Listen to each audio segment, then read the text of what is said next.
Chapter 2. In Santa Croce with no Baedeker. It was pleasant to wake up in Florence, to open the eyes upon a bright, bare room, with a floor of red tiles which look clean though they are not, with a painted ceiling whereon pink griffins and blue amorini sport in a forest of yellow violins and bassoons. It was pleasant, too, to fling wide the windows, pinching the fingers in unfamiliar fastenings, to lean out into sunshine with beautiful hills and trees, and marble churches opposite, and close below, the Arno, gurgling against the embankment of the road. Over the river men were at work with spades and sieves on the sandy foreshore, and on the river was a boat, also diligently employed for some mysterious end. An electric tram came rushing underneath the window. No one was inside it, except one tourist, but its platforms were overflowing with Italians, who preferred to stand. Children tried to hang on behind, and the conductor, with no malice, spat in their faces to make them let go. Then soldiers appeared, good-looking, undersized men, wearing each a knapsack covered with mangy fur, and a greatcoat which had been cut for some larger soldier. Beside them walked officers, looking foolish and fierce, and before them went little boys, turning somersaults in time with the band. The tramcar became entangled in their ranks, and moved on painfully, like a caterpillar in a swarm of ants. One of the little boys fell down, and some white bullocks came out of an archway. Indeed, if it had not been for the good advice of an old man who was selling button hooks, the road might never have got clear.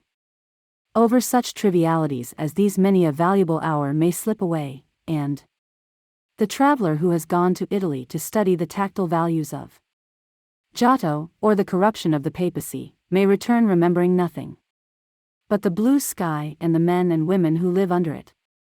So it was as well that Miss Bartlett should tap and come in, and having commented on Lucy's leaving the door unlocked, and on her leaning out of the window before she was fully dressed, should urge her to hasten herself, or the best of the day would be gone. By the time Lucy was ready, her cousin had done her breakfast, and was listening to the clever lady among the crumbs.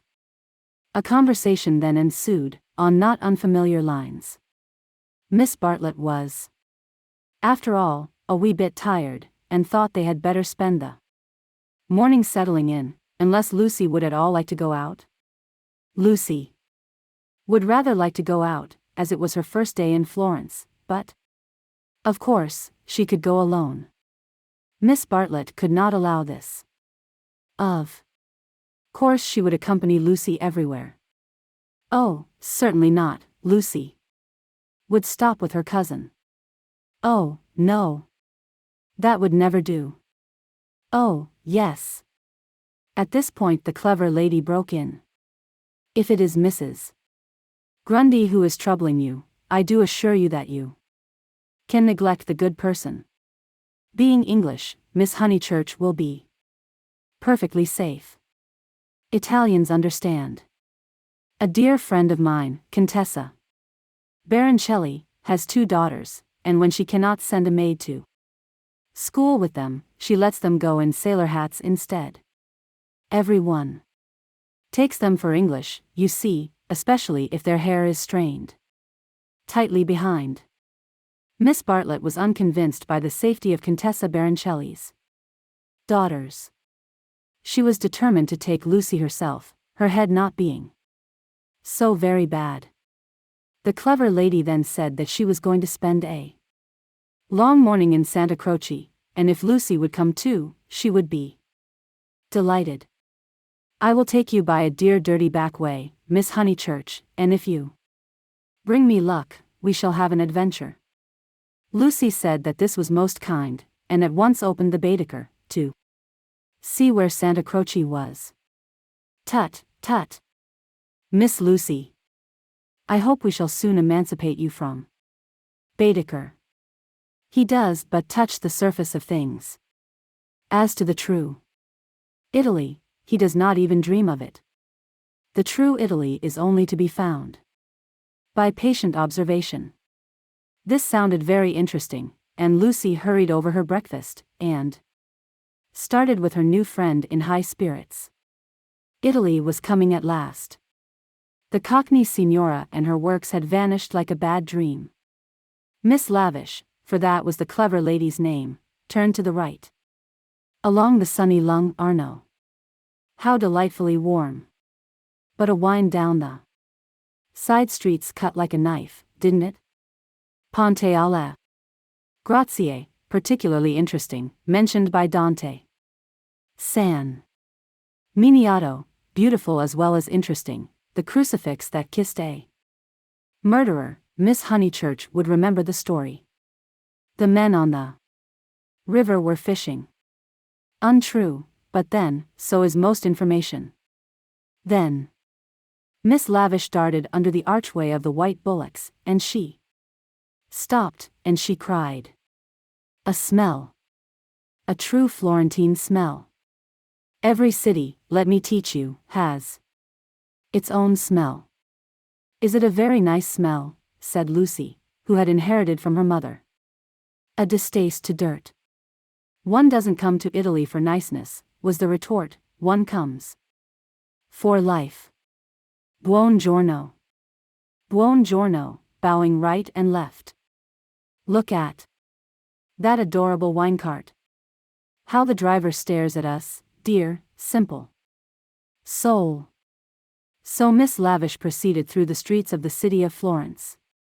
Short, fidgety, and playful as a kitten, though without a kitten's grace. It was a treat for the girl to be with anyone so clever and so cheerful, and a blue military cloak, such as an Italian officer wears, only increased the sense of festivity. Buon giorno. Take the word of an old woman, Miss Lucy, you will never repent of a little civility to your inferiors. That is the true democracy. Though I am a real radical as well. There, now you're shocked. Indeed, I'm not, exclaimed Lucy. We are radicals, too, out and out. My father always voted for Mr. Gladstone, until he was so dreadful about Ireland. I see. And now you have gone over to the enemy. Oh, please. If my father was alive, I am sure he would vote radical again now that Ireland is all right.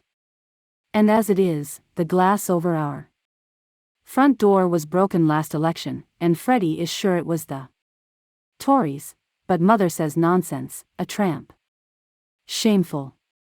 A manufacturing district, I suppose? No, in the Surrey Hills. About 5 miles from Dorking, looking over the Weald. Miss Lavish seemed interested, and slackened her trot. What a delightful part, I know it so well. It is full of the very nicest people. Do you know Sir Harry Otway, a radical if ever there was? Very well indeed. And old Mrs.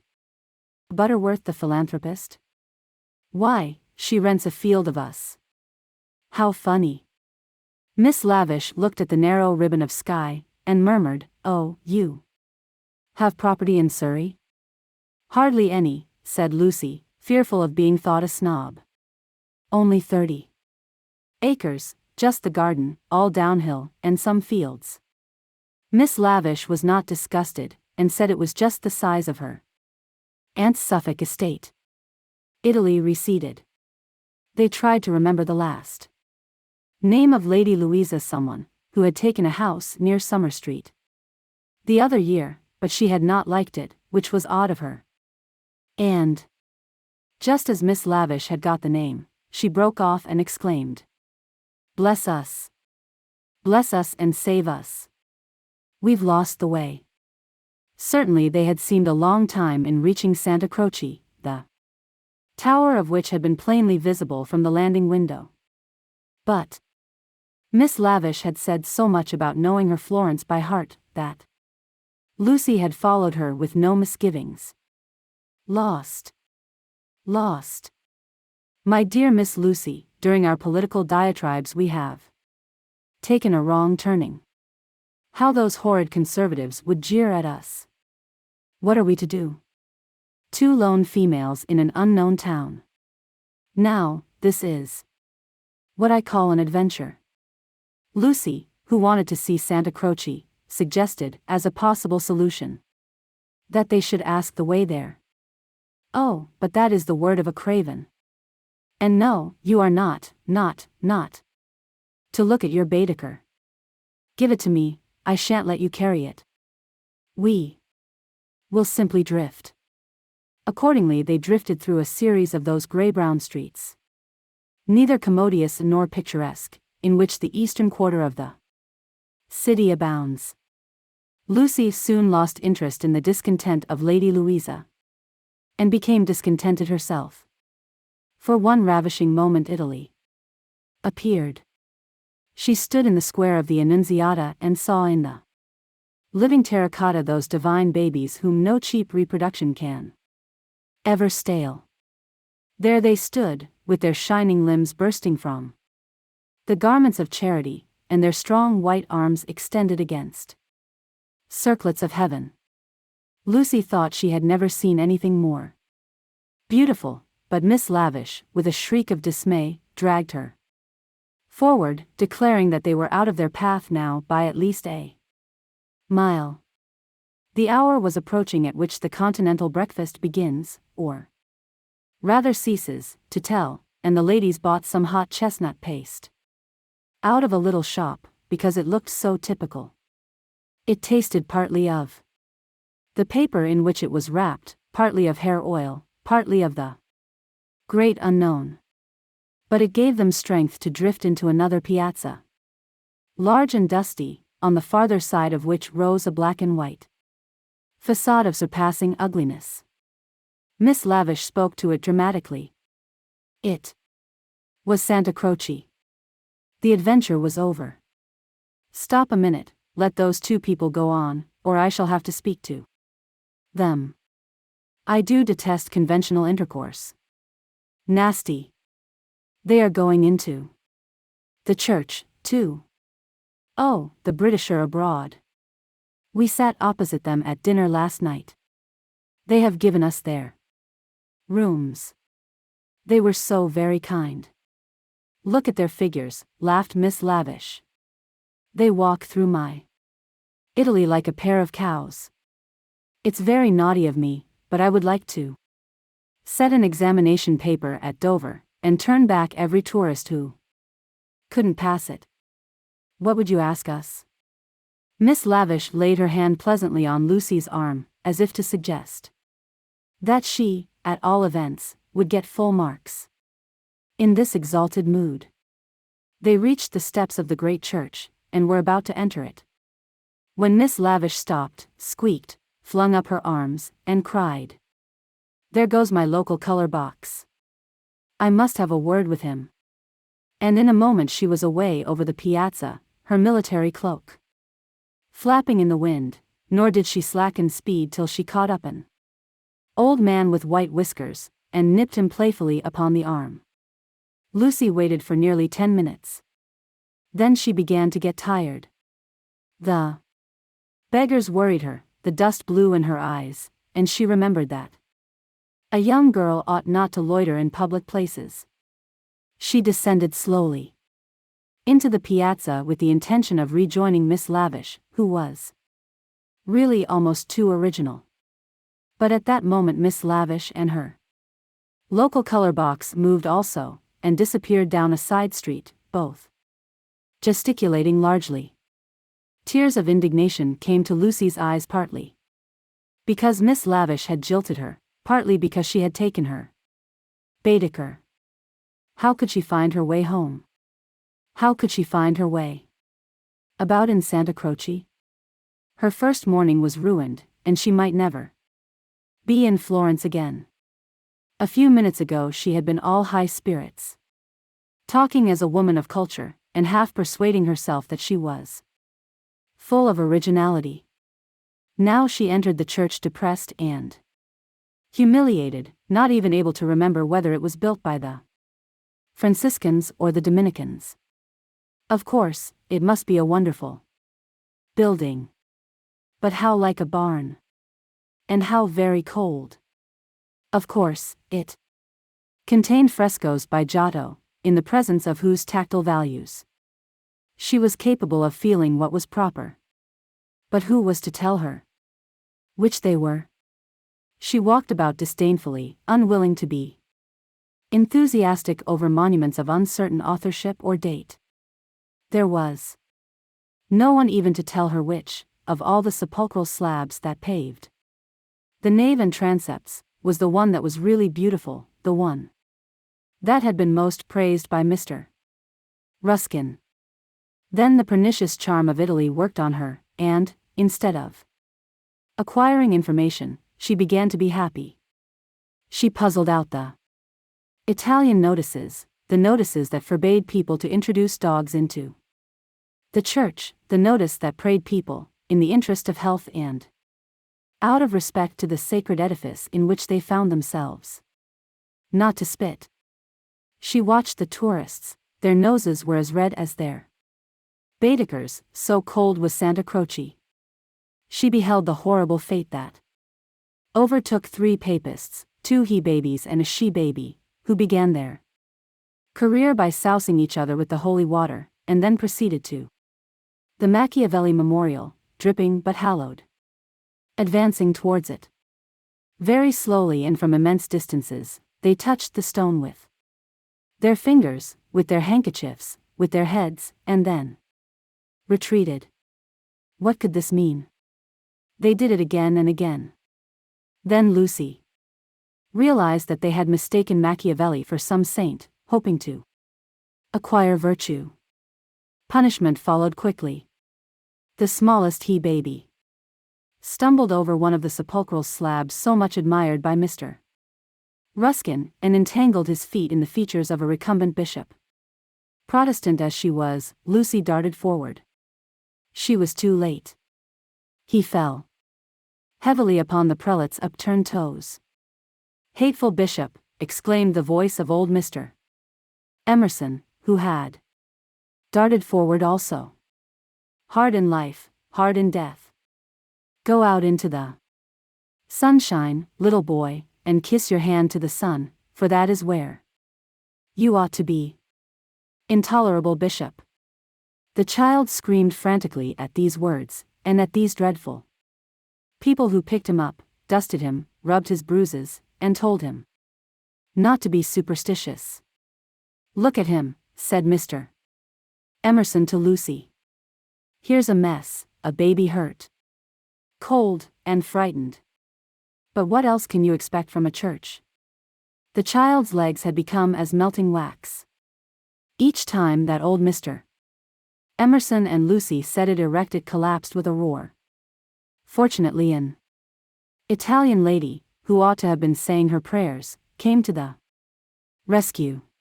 By some mysterious virtue, which mothers alone possess, she stiffened the little boy's backbone and imparted strength to his knees. He stood still, gibbering with agitation. He walked away. "You are a clever woman," said Mr. Emerson. "You have done more than all the relics in the world. I am not of your creed, but I do believe in those who make their fellow creatures happy. There is no scheme of the universe." He paused for a phrase. "Niente," said the Italian lady, and returned to her prayers. "I'm not sure she understands English," suggested Lucy. In her chastened mood she no longer despised the Emersons. She was determined to be gracious to them, beautiful rather than delicate, and, if possible, to erase Miss Bartlett's civility by some gracious reference to the pleasant rooms. "That woman understands everything," was Mr. Emerson's reply. "But what are you doing here? Are you doing the church? Are you through with the church?" "No," cried Lucy, remembering her grievance. "I came here with Miss Lavish, who was to explain everything, and just by the door, it is too bad. She simply ran away, and after waiting quite a time, I had to come in by myself. Why shouldn't you, said Mr. Emerson. Yes, why shouldn't you come by yourself, said the son, addressing the young lady for the first time. But Miss Lavish has even taken away Baedeker. Baedeker, said Mr. Emerson. I'm glad it's that you minded. It's worth minding, the loss of a Baedeker. That's worth minding. Lucy was puzzled. She was again conscious of some new idea, and was not sure whither it would lead her. If you've no Baedeker, said the son, you'd better join us. Was this where the idea would lead? She took refuge in her dignity. Thank you very much, but I could not think of that. I hope you do not suppose that I came to join on to you. I really came to help with the child, and to thank you for so kindly giving us your rooms last night. I hope that you have not been put to any great inconvenience. My dear, said the old man gently, I think that you are repeating what you have heard older people say. You are pretending to be touchy. But you are not really. Stop being so tiresome, and tell me instead what part of the church you want to see. To take you to it will be a real pleasure. Now, this was abominably impertinent, and she ought to have been furious. But it is sometimes as difficult to lose one's temper as it is difficult at other times to keep it. Lucy could not get cross. Mr. Emerson was an old man, and surely a girl might humor him. On the other hand, his son was a young man, and she felt that a girl ought to be offended with him, or at all events be offended before him. It was at him that she gazed before replying. I am not touchy, I hope. It is the Giottos that I want to see, if you will kindly tell me which they are. The son nodded.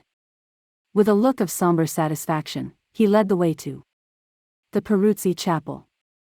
There was a hint of the teacher about him.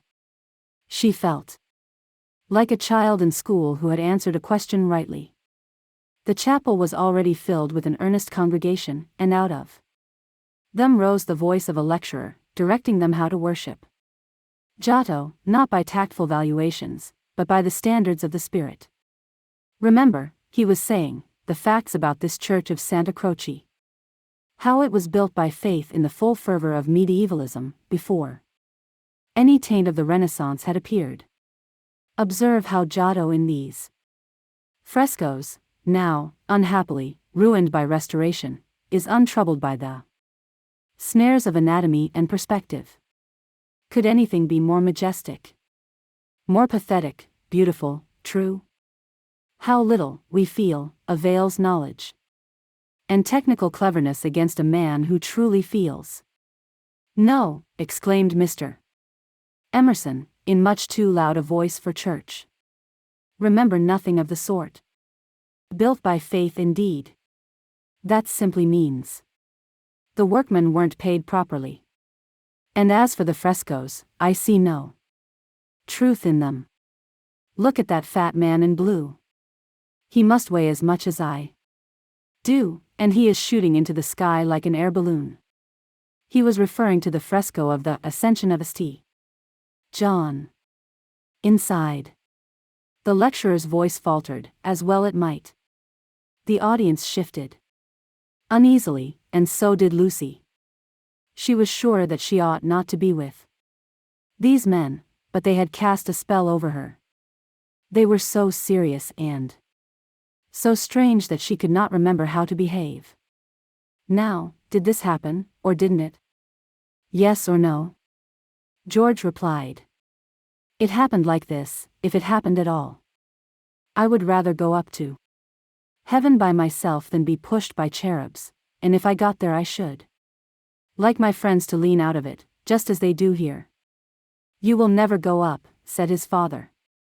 You and I, dear boy, will lie at peace in the earth that bore us, and our names will disappear as Surely as our work survives.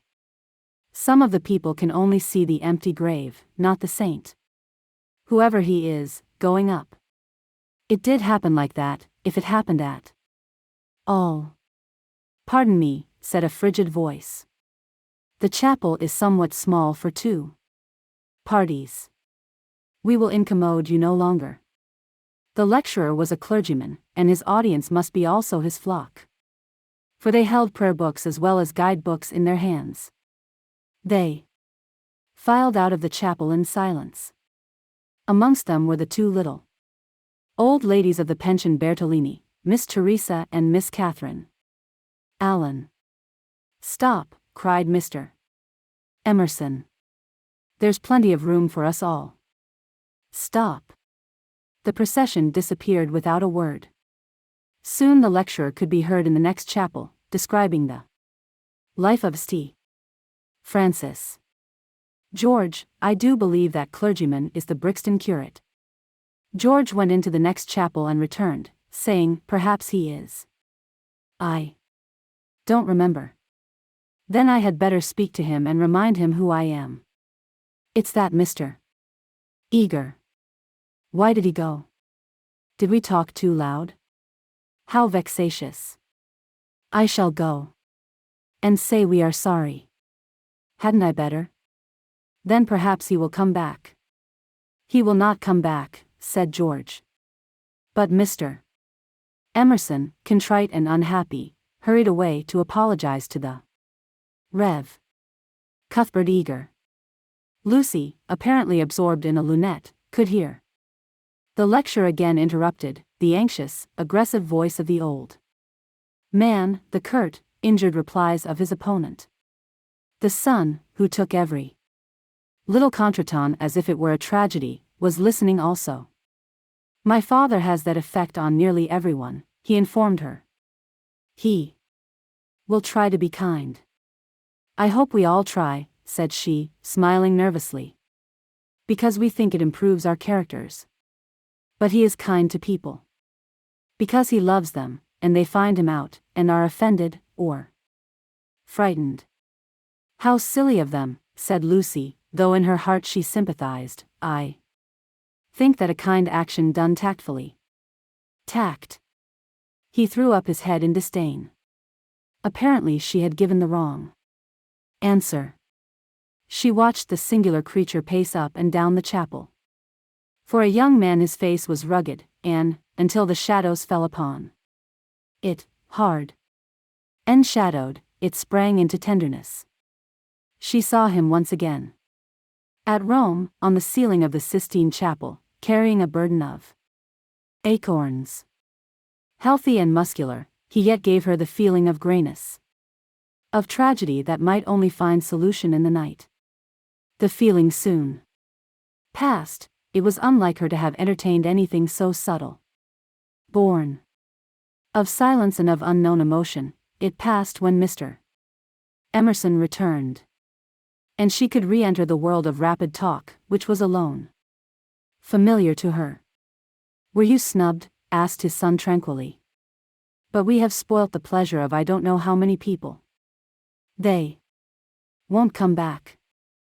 Full of innate sympathy, quickness to perceive good in others, vision of the brotherhood of man.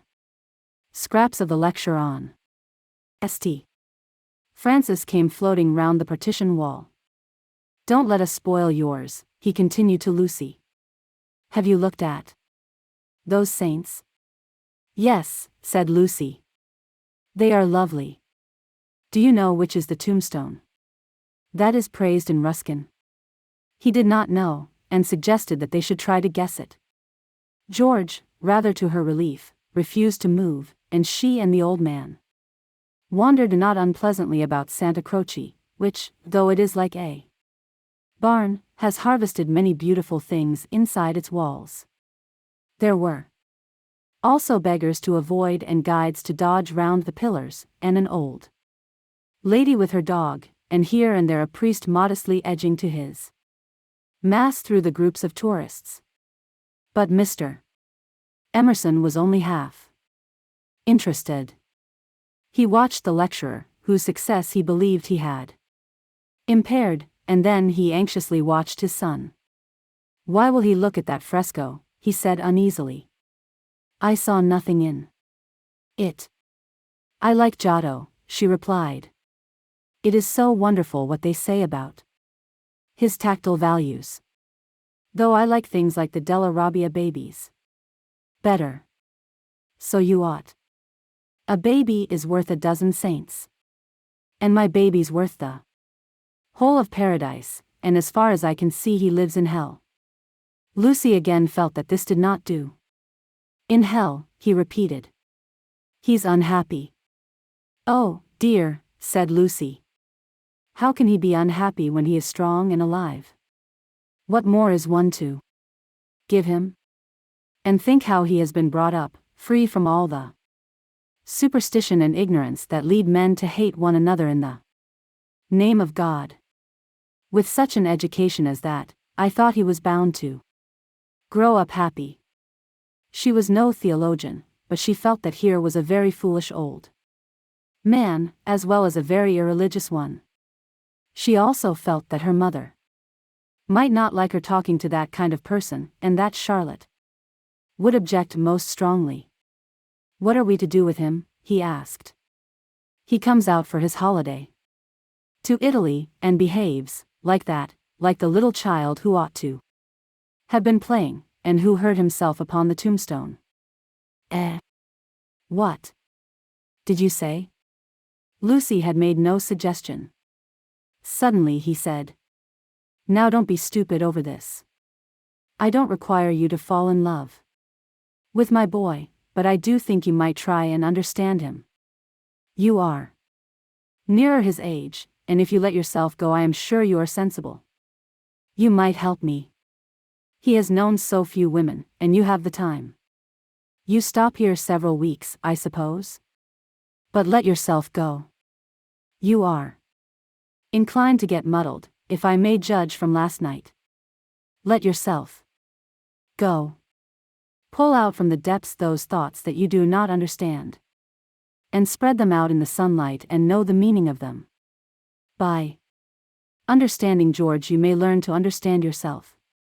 It will be good for both of you." To this extraordinary speech Lucy found no answer. "I only know what it is that's wrong with him, not why it is." "And what is it?" asked Lucy fearfully, expecting some harrowing tale. "The old trouble, things won't fit." "What things?" "The things of the universe." "It is quite true. They don't." "Oh, Mr. Emerson, whatever do you mean?" In his ordinary voice, so that she scarcely realized he was quoting poetry, he said, "From far, from eve and morning, and yon 12-winded sky, the stuff of life to knit me blew hither, here am I." George and I both know this, but why does it distress him? We know that we come from the winds, and that we shall return to them, that all life is perhaps a knot, a tangle, a blemish in the eternal smoothness. But why should this make us unhappy? Let us rather love one another, and work and rejoice. I don't believe in this world's sorrow." Miss Honeychurch assented. "Then make my boy think like us. Make him realize that by the side of the everlasting why there is a yes, a transitory yes if you like, but a yes." Suddenly she laughed. Surely one ought to laugh. A young man melancholy. Because the universe wouldn't fit, because life was a tangle or a wind. Or a yes, or something. "I'm very sorry," she cried. "You'll think me unfeeling, but, then." She became matronly. "Oh, but your son wants employment. Has he no particular hobby?" "Why, I myself have worries, but I can generally forget them at the piano, and collecting stamps did no end of good for my brother. Perhaps Italy bores him. You ought to try the Alps or the lakes." The old man's face saddened, and he touched her gently with his hand. This did not alarm her. She thought that her advice had impressed him. and that he was thanking her for it. Indeed, he no longer alarmed her at all. She regarded him as a kind thing, but quite silly. Her feelings were as inflated spiritually as they had been an hour ago aesthetically. Before she lost Baedeker. The dear George, now striding towards them over the tombstones, seemed both pitiable and absurd. He approached, his face in the shadow. He said, "Miss Bartlett." "Oh, good gracious me," said Lucy, suddenly collapsing and again seeing the whole of life in a new perspective. Where? In the nave. I see. Those gossiping little Miss Allens must have," she checked herself. "Poor girl," exploded Mr. Emerson. "Poor girl." She could not let this pass, for it was just what she was feeling herself. Poor girl. I fail to understand the point of that remark. I think myself a very fortunate girl, I assure you. I'm thoroughly happy, and having a splendid time. Pray don't waste time mourning over me. There's enough sorrow in the world, isn't there, without trying to invent it. Goodbye. Thank you both so much for all your kindness. Ah. Yes. There does come my cousin. A delightful morning. Santa Croce is a wonderful church. She joined her cousin.